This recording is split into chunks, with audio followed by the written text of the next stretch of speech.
Allah menciptakan ikan, Allah menciptakan ayam, Allah menciptakan SDM yang ada di semesta ini. Tujuannya apa? Biar kendaraan ini bisa berjalan dengan baik. Karena itu, ini adalah bahan bakar manusia yang ada di sekitar itu. Wiwafiku minal ghadai, yang kemudian dijadikan sebagai apa? Ghada itu. Maka makanan untuk anggota tubuh itu. Wa an yadfa'ahu ma yunafihi wa yuhlikuhu min asbabil halaki. Dan supaya dengan adanya ini ya, makanan itu manusia terhindar dari kerusakan. Lah misalnya gak dikai makanan ya rusak niku kendaraane, gak diseni bensin, gak iso mlaku tekan ndi. Ngene, gak iso mlaku, maka butuh bensin. Karena itu beras, ikan, lauk pauk dan segala SDM yang disediakan oleh Allah Subhanahu wa taala di muka bumi ini, bukan itu tujuannya. Itu hanya sebagai lauk pauknya, sebagai bensinnya, ben kon iso mlaku. Ben kendaraan ini napa? Bisa berjalan. Supaya bisa berjalan, ya, supaya tidak rusak di tengah jalan, maka dikasihlah oleh Allah ya sumber daya alam ini, SDA ya, sumber daya alam. Lalu sumber daya alam dikasih oleh Allah, dikasihlah kemudian salah satu komponen dalam tubuh manusia itu apa? Syahwat. Karena dengan syahwat manusia punya hasrat untuk bisa makan. Ingat, syahwat itu diciptakan oleh Allah biar adanya beras iku iso mlebu nang kene nang weteng. Karena lek ana syahwate ya kerep mangan koyo malaikat kuwi, malaikat itu gelem mangan karena syahwat. Karena itu manusia bukan untuk syahwat hidupnya. Makanya mataul ghurur, dunia ini penuh dengan kenikmatan yang menipu. Karena itu jiwa manusia, hati manusia yang lemah seringkali tertipu di dunia ini. Mencari kesuksesan yang setinggi-tingginya di muka bumi, mencari tahta yang setinggi-tingginya di muka bumi, mencari kenikmatan, kelezatan lisan, kelezatan telinga, kelezatan fisikal sebanyak-banyaknya di muka bumi. Ya. Itu jauh daripada tujuan utama Allah menciptakan tubuh tadi itu. Nah, ini berarti harus kembali lagi kepada tujuan semula, tujuan utama. Allah menciptakan anggota tubuh, Allah menciptakan hati, supaya hati itu nanti ada pertemuan indah dengan penciptanya, yaitu saat bertemu di dalam alam namanya surga. Karena Allah hanya bisa dijumpai saat manusia masuk ke dalam surganya. Dan perjalanan setelah ini masih panjang ternyata, butuh perbekalan. Ya, dan itu gak tahu kita berapa lama hati ini akan melakukan perjalanannya. Maka soyaknya lah kita itu kasihan kepada diri sendiri. Jangan zalimun li nafsihi, menzalimi diri sendiri karena tertipu oleh jiwa-jiwa yang tak kenal Tuhan.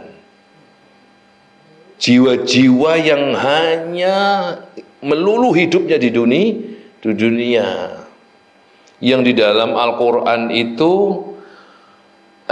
digambarkan di dalam Al-Quran apa itu? Manusia yang kami hidup di dunia, kami enak di dunia, mati pun di dunia, selesai urusan kami. Tidak itu jiwa-jiwa yang sesat itu, jiwa-jiwa binatang itu yang mengatakan seperti itu.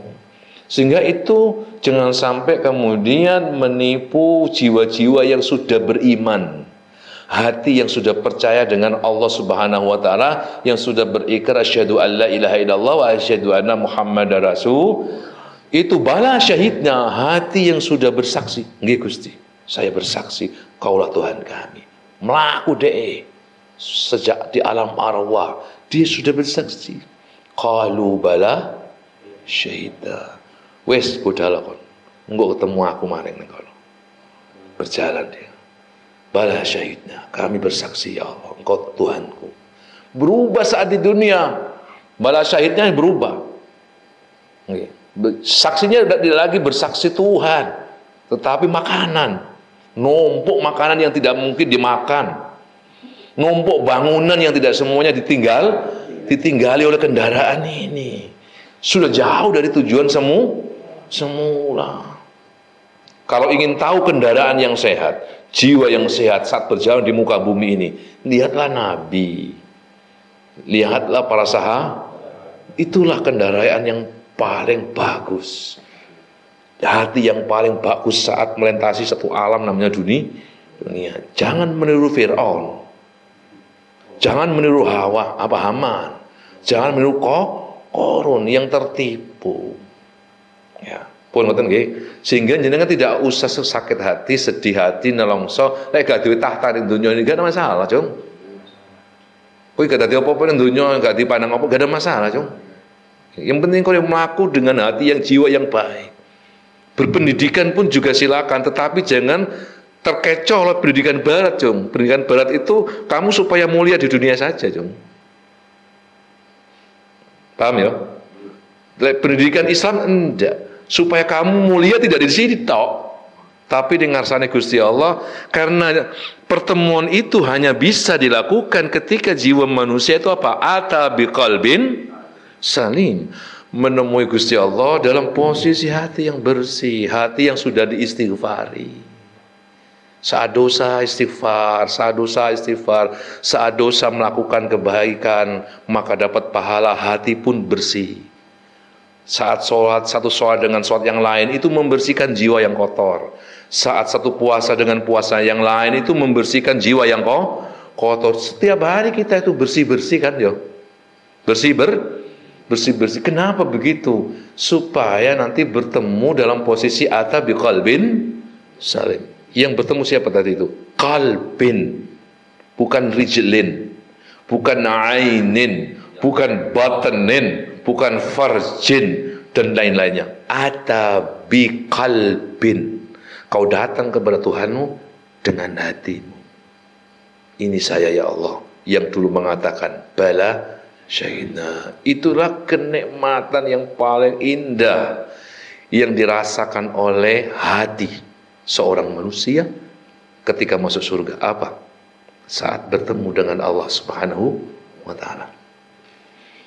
Baik, karena itu apa saja yang mencoba untuk mengganggu perjalanan jiwa kita, hati kita di muka bumi, guntingan, ceklik.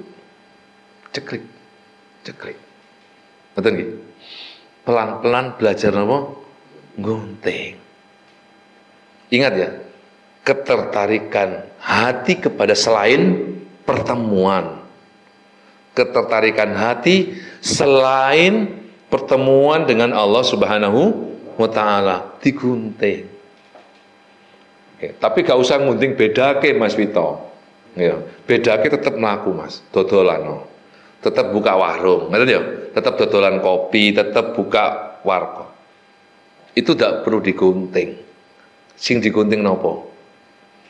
Hati yang bisa terkecoh tadi itu. Segala sesuatu yang mengecoh hati kita saat melakukan perjalanan, ya harus punya nyali untuk bisa diapa?